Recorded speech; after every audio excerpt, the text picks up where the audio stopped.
Good morning everyone. Today my topic है lens maker formula. Lens maker फार्मूले की help के साथ किसी भी टाइप ऑफ लेंज की आप फोकल लेंथ आप अपने अकॉर्डिंग बना सकते हो।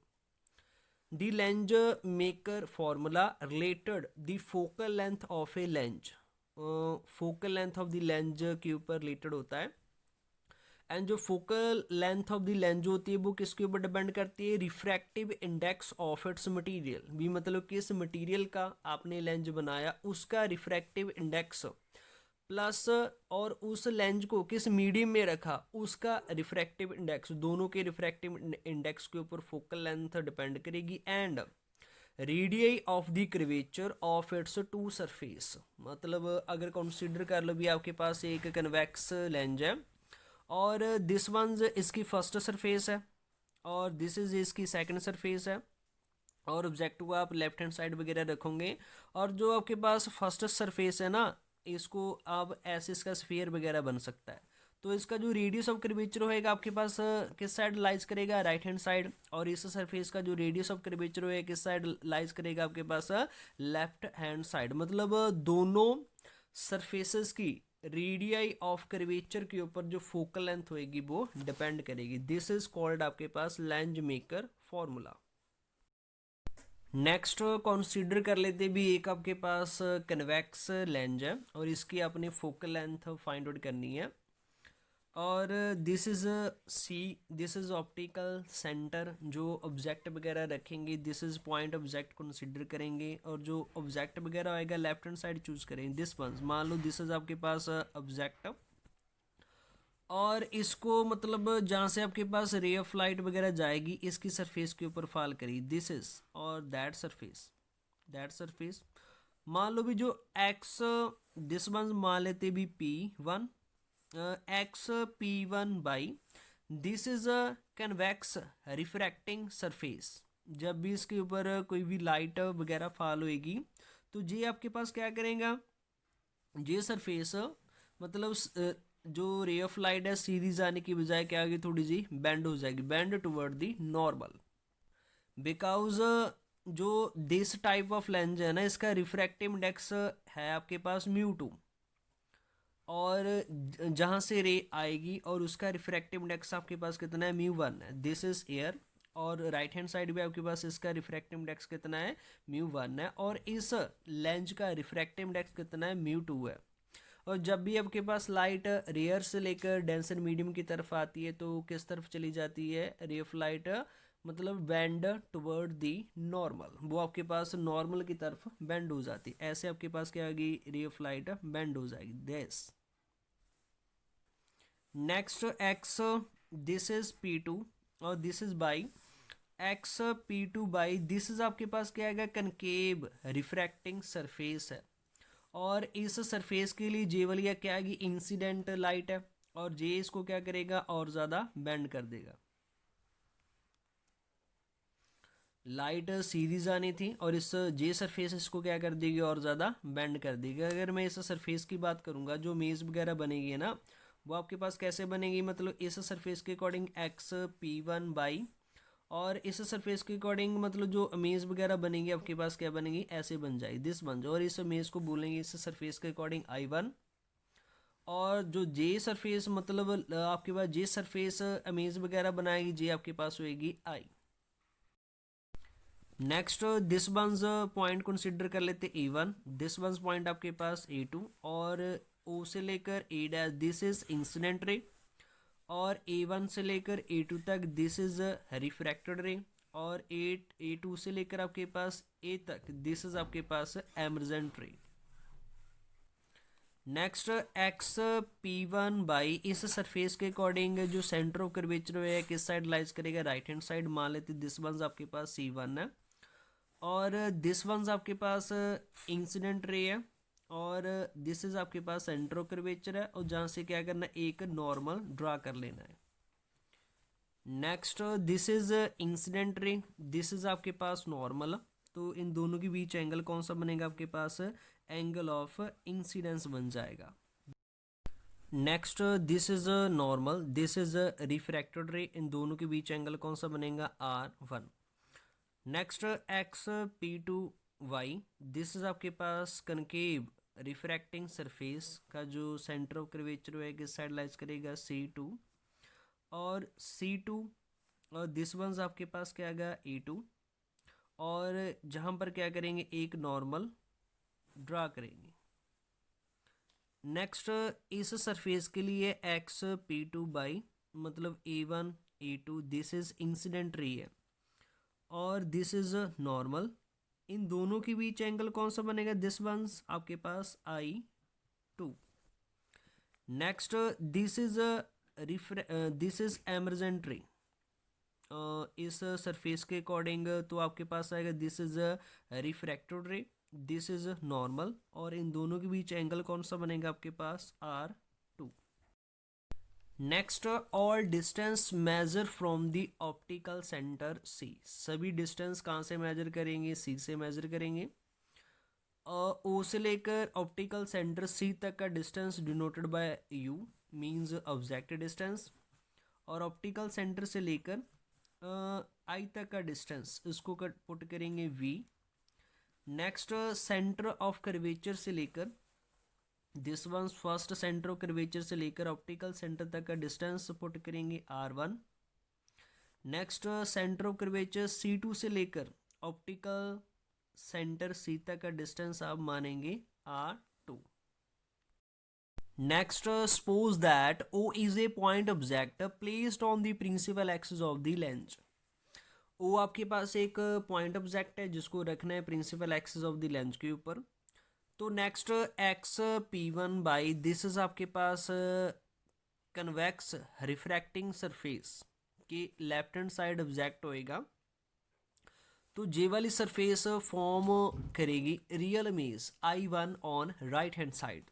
तो ओनली इसका रिजल्ट आपने याद रखना है बी μ1 divide P1O plus μ2 divide P1I1, this one मतलब μ1 divide P1O plus μ2 divide P1I1 is equal to μ2 minus μ1 divide P1C1। तो दिस इज आपने क्या करना है, रिजल्ट माइंड में रखना है। This is the equation number first. Next जहाँ पर लिखेंगे भी since the lens is thin, भी अगर आपके पास लेंस थिन है the point P1 lies very close to the optical centre C of the lens, भी अगर आपके पास लेंस बहुत ज़्यादा थिन है जब अपर्चर स्मॉल है तो all distance measure from the optical centre C से मेजर करेंगे। तो जहाँ पर लिखेंगे भी जो आपके पास P1O है उसको अप्रॉक्सीमेटली इक्वल कहाँ से मेजर करेंगे, CO से, मतलब आपके पास PO अप्रॉक्सीमेट इक्वल मतलब ऑब्जेक्ट तक का जो दूरी है ना U डिस्टेंस कहाँ से मेजर करेंगे, मतलब C तक मेजर करेंगे। तो O से लेकर C तक का डिस्टेंस कितना बन जाएगा, U बन जाएगा। तो जहाँ पर लिखेंगे भी P1O approximate equal CO।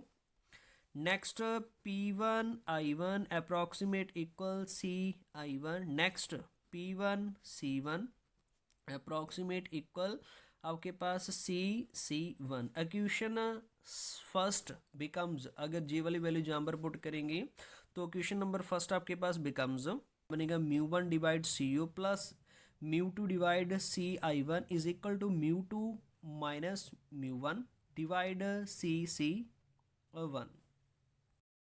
Next, the point I may be considered as real image of the virtual object I1 as a former due to the refraction from the surface XP2Y of the lens। तो मतलब इस surface के लिए जो आपके पास XP2Y this is आपके पास concave refracting surface, इसके लिए जो आपके पास I1 है ना जे वाला ऑब्जेक्ट है और जे वाली रिफ्रैक्टिंग सरफेस आई क्या बनाएगी, रियल इमेज बनाएगी राइट हैंड साइड। तो इसका भी आपने रिजल्ट याद रख लेना है भी it can be deduce that. तो इसका रिजल्ट आपके पास आएगा minus μ2 divide P2I1 plus μ1 divide P2I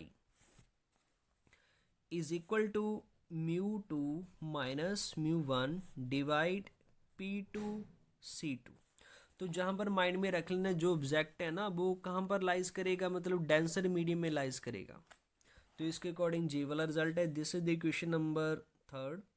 तो जहाँ पर भी लिखेंगे बी since the lens is thin तो the point P2 lies very close to the optical centre C। तो ऑल डिस्टेंस मेजर कहाँ से करेंगे, ऑप्टिकल सेंटर C से मेजर करेंगे। तो जहाँ पर जे लाइन सेम लिख देनी है, तो जहाँ पर लिखेंगे भी P2 I1 approximate equal C I1 और P2 I अप्रॉक्सीमेट इक्वल आपके पास C I. Next P2 C2 approximate equal कहाँ से मेजर करेंगे, C2। तो क्वेश्चन नंबर थर्ड आपके पास becomes minus μ2 divide CI1 plus μ1 divide CI is equal to μ2 minus μ1 divide C2। तो this is the question number fourth. Next question number fourth and question number second दोनों को add कर लेंगे, मतलब left hand side में and right hand side में। और next जो आपके पास क्वेश्चन नंबर सेकंड की लेफ्ट हैंड साइड है उसको पहले लिखेंगे जैसे μ1 divide CO plus μ2 divide CI1। और क्वेश्चन नंबर फोर्थ की लेफ्ट हैंड साइड लिखेंगे भी μ2 divide CI1 plus μ1 divide CI। और उसके बाद क्वेश्चन नंबर सेकंड की जो आपके पास राइट हैंड साइड है this once and question number fourth की right hand side this once, इसको प्लस कर देना है।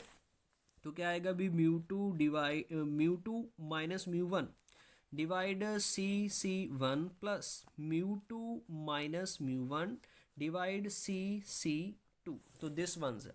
और अगर इस इक्वेशन को ध्यान के साथ देखें भी दिस वंस आपके पास पॉजिटिव दिस वंस नेगेटिव दोनों वैल्यू सेम है, तो जी वाली कट ऑफ हो जाएगी। तो लेफ्ट हैंड साइड क्या बचेगा, μ1 divide CO plus μ1 divide CI is equal to, इन दोनों के बीच μ2 माइनस μ1 कॉमन आ जाएगा। तो इन साइड आपके पास कितना रहेगा C1 plus 1 by C2 this one's. Next applying करेंगे न्यू कार्टेशियन साइन कन्वेंशन। जैसे आपके पास होएगा CO, C से लेकर O तक की दूरी डिनोटेड एज U। तो left hand side taken as आपके पास नेगेटिव आएगा। नेक्स्ट CI, दिस वंस आपके पास मेज तक का डिस्टेंस कितना डिनोटेड करेंगे, मतलब C से लेकर I तक की डिस्टेंस V। तो right hand side taken as positive plus V। Next C1 और C से लेकर आपके पास C1 तक की दूरी तो डिनोटेड एज R1 आपके पास राइट हैंड साइड है taken as positive. Next C2 is equal to क्या आएगा आपके पास R2 और R2 आपके पास लेफ्ट हैंड साइड है टेकन एज, इसको क्या पुट करेंगे नेगेटिव। तो putting all values in this equation तो रिजल्ट कितना आएगा भी μ1 डिवाइड आपके पास CO की value minus U plus μ1 divide V is equal to μ2 minus μ1। और इनसाइड C1 की वैल्यू आपके पास कितनी गिवन है R1 और इसकी वैल्यू कितनी गिवन है माइनस, आपके पास कितना बनेगा डैट, अगर जहाँ पर प्लस भी कर ले तो जहाँ पर माइनस आ जाएगा। नेक्स्ट 1 बाय μ1 के साथ मल्टीप्लाई करवाएंगे on both side of this equation. तो क्या आएगा आपके पास μ1 के साथ μ1 कट ऑफ हो जाएगा और दिस के साथ जी वाला कट ऑफ हो जाएगा। तो जहाँ पर आपके पास क्या रहेगा अभी minus 1 by U plus 1 by V is equal to, तो जहाँ पर कितना रहेगा μ2 डिवाइड μ1 जहाँ पर माइनस 1 और जहाँ पर आपके पास 1 by R1 minus 1 by R2। और इसको आप पुट कर लोगे भी रिलेटिव रिफ्रैक्टिव इंडेक्स। तो इन दोनों की रेशियो को क्या पुट करेंगे आप, मतलब म्यू पुट कर लेंगे। और जो दिस वंस आपके पास लेफ्ट हैंड साइड है दिस वंस किसकी इक्वेशन है, दिस इज लेंज इक्वेशन है। जो आपके पास होता है ना भी 1 बाय एफ किसके इक्वल होता है minus 1 by U plus 1 by V. 1 by B को आगे लिख सकते हो और माइनस 1 बाय यू को पीछे भी लिख सकते हो। दिस वंस आपके पास किसका रिजल्ट आएगा 1 बाय एफ का, या रेसिप्रोकल ऑफ फोकल लेंथ का रिजल्ट आएगा। तो लेफ्ट हैंड साइड आपके पास क्या बन जाएगा 1 by F is equal to mu minus 1 into 1 divide R1 minus 1 divide R2, और दिस इज द आपके पास लेंज मेकर फॉर्मूला आपके पास ड्राइव हो जाएगा। On last this one diagram आपने कंप्लीट करना है। दिस जो लाइन है आपके पास प्रिंसिपल एक्सिस और ऑब्जेक्ट के साथ, दिस इज इंसिडेंट रे, इसके साथ एंगल बनेगा अल्फा 1 और जे वाला बीटा 1, और दिस वंस आपके पास बीटा 2, और next centre of curvature C1 के साथ with principal axis, this is आपके पास normal, this is principal axis के साथ एंगल बनेगा गामा 1 और इसके साथ एंगल बनेगा गामा 2। डायग्राम के बीच एंगल्स भी आपने लिखने हैं, देन आपके पास डायग्राम कंप्लीट हो जाएगी। Thank you.